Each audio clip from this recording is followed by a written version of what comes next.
be Dr. James Berry. Dr. James Berry is Associate Chief of Neurotherapeutics and Chief of the Division of ALS and Motor Neuron Diseases at MGH, and Director of the MGH Neurological Clinical Research Institute. I'd like to welcome James, who will be presenting functional outcomes and biomarkers regulatory considerations. Thanks, James. Thanks so much for having me. I'm excited to talk here. Give me just a second to share.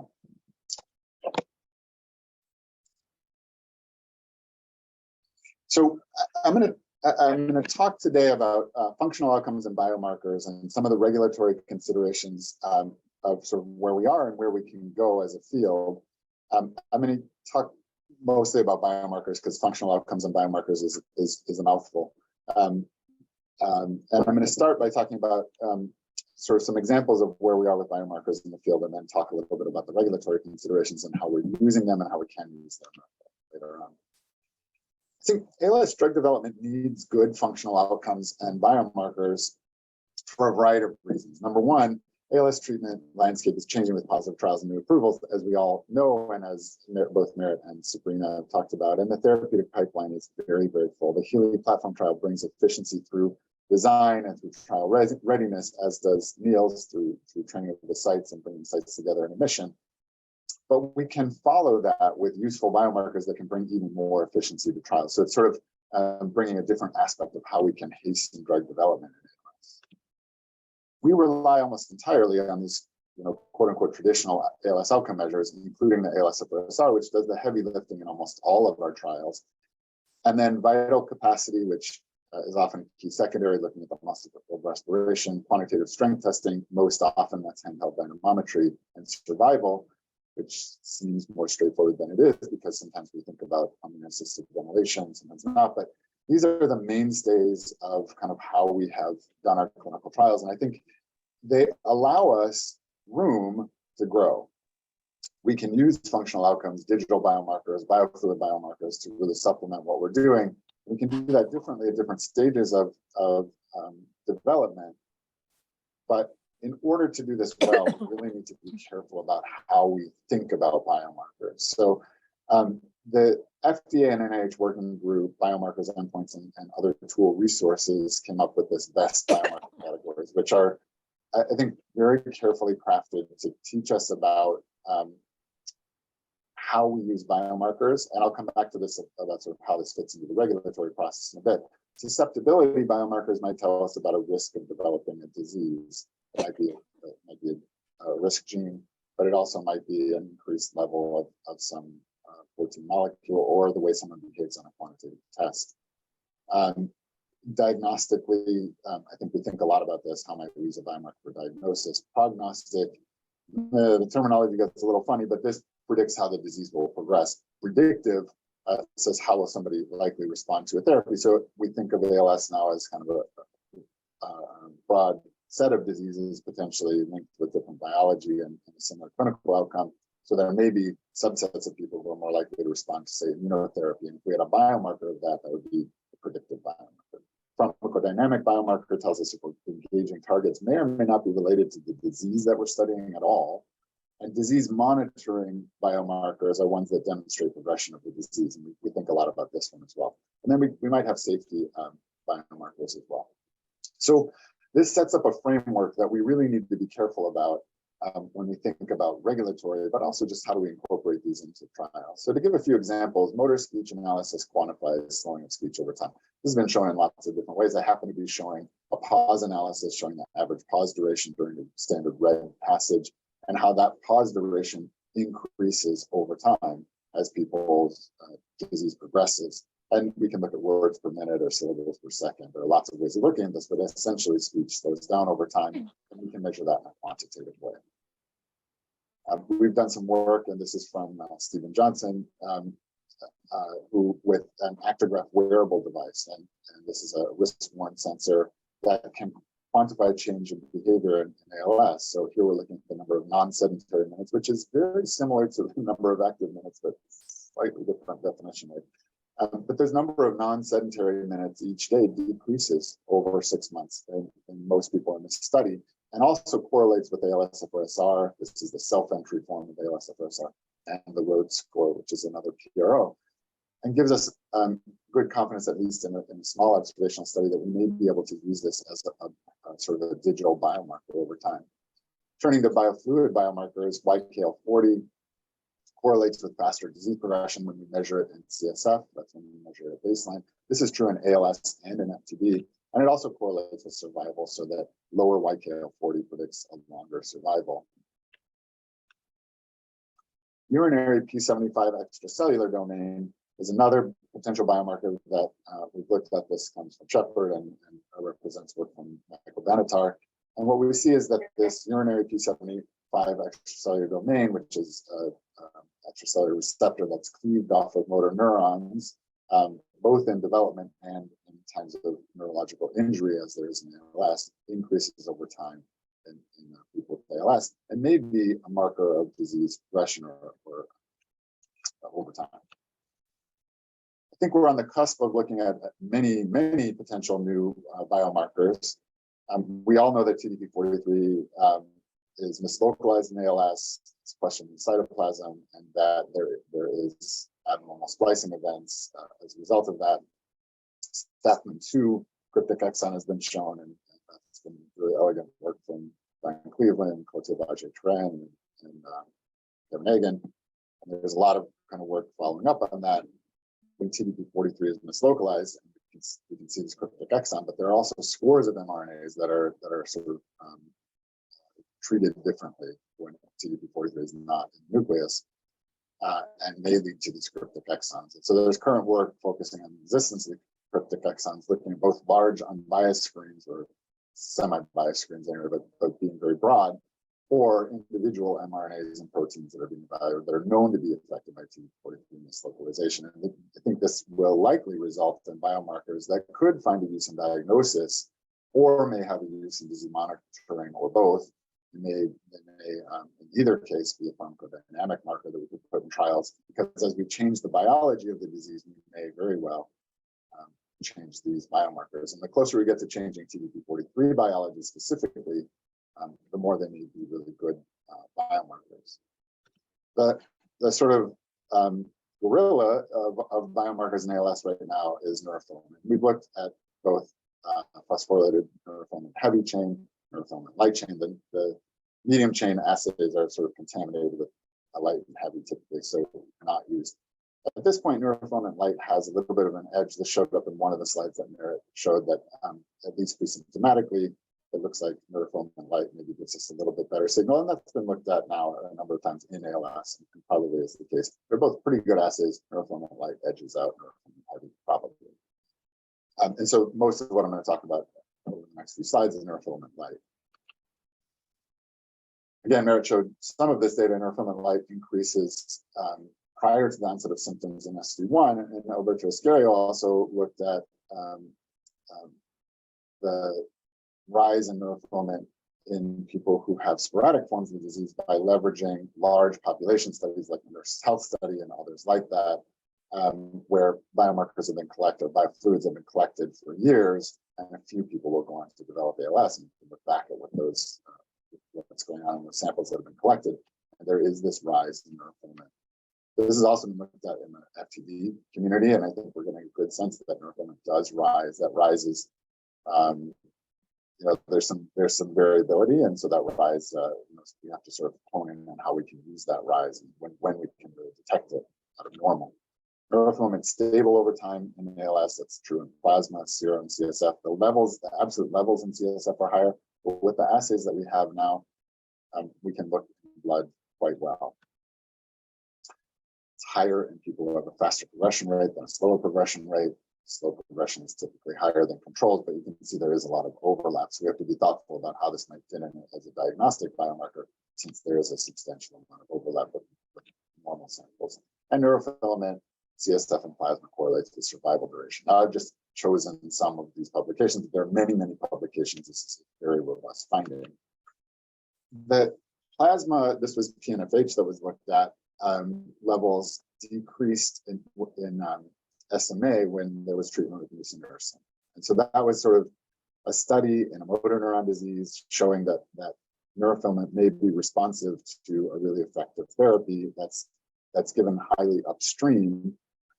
And it was really in this milieu of knowing a fair amount about neurofilament and how it behaves in ALS, as well as the idea that it may be responsive in a trial in a motor neuron disease, it's an outcome measure, that the VALOR trial tested tofersen. And Toby will talk about this later. I'm not going to go into a lot of detail about this, but tofersen is the antisense oligonucleotide designed to knock down SOD1. 2% of ALS is mediated by the SOD1 gene, which is a toxic gain of function. That knockdown looked promising in preclinical work. There was a very nice trial designed to move from phase 1 to phase 3 in this rare disease, truly rare disease. And the ALSFRS-R slope was the primary outcome. Neurofilament was also measured, and what we saw was that tofersen did appear to slow progression. This is published in the New England Journal now, but missed the significance on the primary endpoint, the RCT. Luckily, as Merit talked about, there is an open label extension. We can follow that clinically into the open label extension. We see that these curves begin to separate. Not only that, but both those who were treated first with tofersen, and those who got tofersen later, we begin to see a flattening of the curve of decline, which is really encouraging. Now, prior to the kind of change in the curve of the ALSFRS-R, we see a remarkable reduction in neurofilament. So in red, you see the treated group, and you see in that treated group, there's a remarkable fall in neurofilament levels, and then those remain sort of suppressed through the open label extension. In blue, you see placebo participants. They had, if anything, a slight increase in neurofilament, but certainly not statistically significant, so it stayed stable, as we would expect. And when they started the drug in open label extension, we see that fall that we saw earlier. So I think really convincing evidence that neurofilament comes down with tofersen treatment. This is a new thing for our field. And I think this brings us to kind of some of the regulatory considerations. And I want to step away from the actual trial of tofersen and using it sort of to exemplify where we hopefully will find ourselves now again and again as we come up with more and more effective therapies and are developing biomarkers along the way. Toby will talk more about the actual results of tofersen.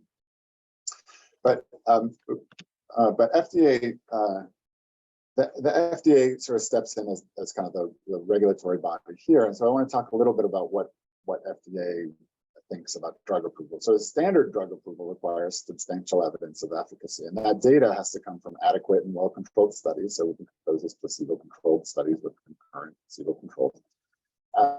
And it needs to permit a valid comparison with this control to provide a quantitative assessment of drug effects and also a clinically meaningful endpoint. So this is sort of codified in what FDA is looking at. And they typically want more than one adequate and well-controlled trial. Merit talked about some of the regulatory freedom that exists for rare and devastating diseases, and that's an important thing. And we've seen examples where they took advantage of that, obviously.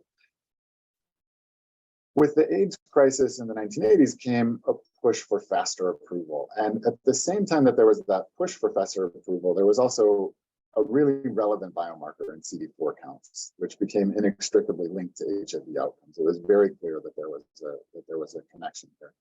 And consensus grew about the utility of these surrogate endpoints and the ability to push for faster approval if we could rely on them. And it was really then that FDA began to embrace the accelerated approval pathway. And in 2012, the accelerated approval program was amended by the FDA's Safety and Innovation Act to sort of give even a little bit more freedom to the accelerated approval pathway. So this is actually a figure from the FDA. So it's saying to have accelerated approval, we need a new drug. It needs to intend to treat a serious or life-threatening illness. It needs to offer meaningful benefit to patients over existing treatment, so that the goal of that drug has to be something that is beneficial above and beyond what exists. It can't just be another statin, not to pick on statins. And there needs to be clinical evidence that supports the drug's effect on a surrogate or intermediate clinical endpoint. That's kind of the crux of accelerated approval. What's actually really unique about the accelerated approval is that the effect on the endpoint needs to reasonably suggest a clinical benefit. So it's actually this, there was sort of a change in the wording, the language that was used, and the sentiment to highlight this reasonably suggests. That is to say that it has to be reasonably likely to predict clinical benefit, but there can be lingering uncertainty about that. So it doesn't have to be fully established without any doubt for this to be an accelerated pathway. And the other thing about it is that accelerated approval is not kind of a lower standard. It's an approval. It's just based on a different type of data. There is an additional sort of post-marketing confirmatory study requirement when there's accelerated approval. And so it is, that's another way that's slightly different than a traditional full approval. But it's not considered sort of substandard kind of an approval. I think that's really important. That's how FDA sees it, and I think that's how it's treated as well. So it leaves us, though, wondering about this reasonably likely to predict clinical benefit, and there are a lot of potential things that we have to think about in that. So one thing that we need to really kind of think clearly about is how a given biomarker fits into the pathophysiology of the disease, because that impacts how it will be useful for accelerated approval. So if there's an upstream biological event that leads to the disease and a disease outcome, and that leads to a change in the biomarker, this is a very logical way for us to think about this. So it may be that ALS causes weakness, and when people have weakness, their performance on a alternating tapping test on a digital biomarker would decrease, or their strength on handheld dynamometry would decrease. If we think this is how our biomarker fits into this chain of events, then if we can target that upstream biological event, then if we see a change in our biomarker, then we can be very confident that we've changed the disease. There may be another way that this comes together too, which is that we have an upstream biological event, which leads to a change in a biomarker, which leads to a disease outcome. So for example, diabetes, just pancreatic cell pathology leads to an increase in blood sugar, and that leads to injury to nerves and neuropathy. And we can be pretty confident in this case, because that biomarker is in the causative pathway, that if we target that upstream biological event, and we notice a difference in the biomarker, that we've also changed our disease course. But there's a third way that we can have things arranged, and there are others too, I should say.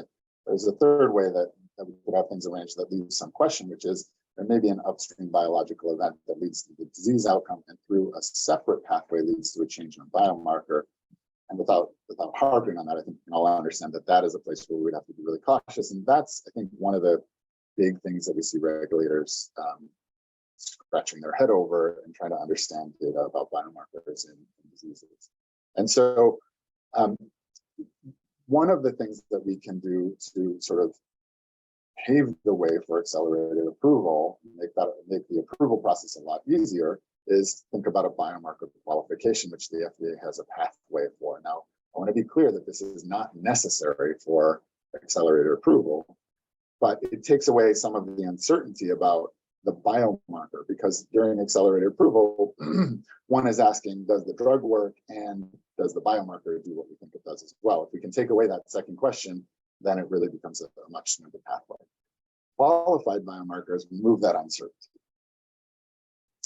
In order for a biomarker to be qualified, it needs to show reproducibility, sensitivity to change, and clinical significance. And then ultimately, the FDA qualifies the outcome.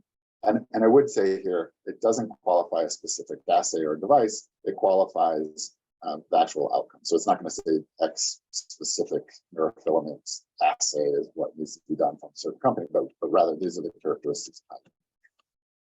And biomarker definition and context of use is really a key step in qualification. So context of use is a brief description of the biomarker's use in drug development. And there are two components to that. The best biomarker category that I showed earlier, and then its intended use. And so this statement might sound something like, speaking rate in people with ALS is a disease monitoring biomarker to demonstrate the effect of an intervention on ALS progression in a phase 3 trial. That's very brief.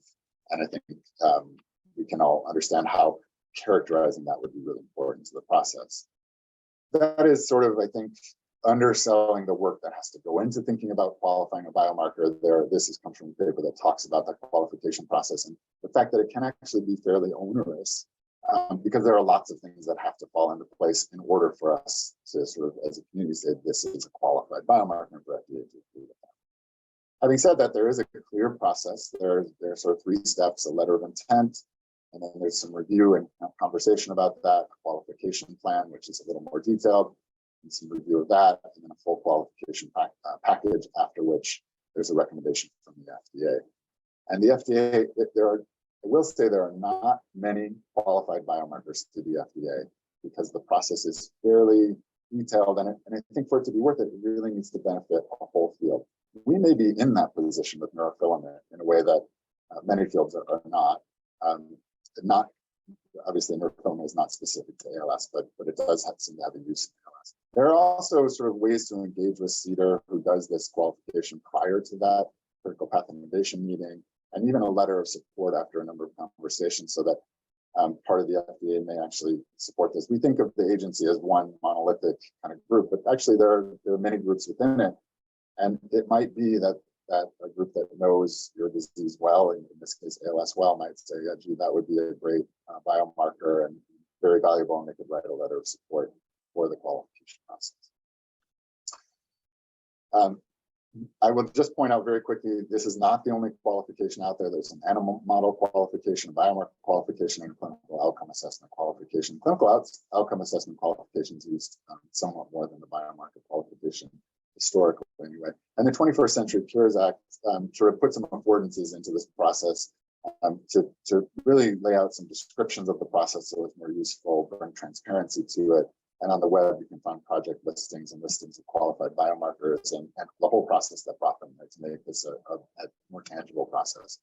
So in summary, I would just say biomarkers can be helpful in phase 1 and 2 trials. I didn't talk about that at all.